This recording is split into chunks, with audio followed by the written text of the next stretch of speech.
రైతు రుణమాఫీ విషయంలో బీఆర్ఎస్ నేతలు ప్రజల్లో లేనిపోని అనుమానాలను సృష్టిస్తున్నారని దేవాదాయ శాఖ మంత్రి కొండా సురేఖ విమర్శించారు. కేసీఆర్ హయాంలో ప్రజలకు ఒరిగిందేమీ లేదన్న కొండా సురేఖ 10 ఏళ్ల పాలనలో రాష్ట్రాన్ని అప్పుల ఊబిలోకి నెట్టారని దుయ్యబట్టారు.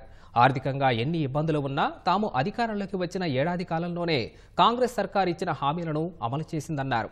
సిద్దిపేట జిల్లాలో దుబ్బాక ఎమ్మెల్యే కొత్త ప్రభాకర్ రెడ్డితో కలిసి 316 కళ్యాణలక్ష్మి చెక్కులను మంత్రి కొండా సురేఖ పంపిణీ చేశారు. అనంతరం తొగుట మండలంలోని మల్లన్నసాగర్ జలాశయం నుంచి దుబ్బాక మండలానికి సాగునీరు వదిలారు.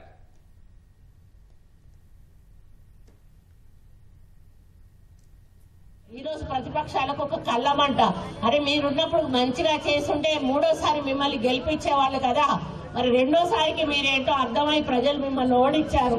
కాబట్టి ఈరోజు మా మీద నమ్మకంతో మమ్మల్ని గెలిపించినప్పుడు మేము చేస్తున్న పనుల్లో తప్పుంటే ఎత్తి చూపండి, కానీ ఎక్కడా కాంగ్రెస్ పార్టీ తప్పు చేయదు.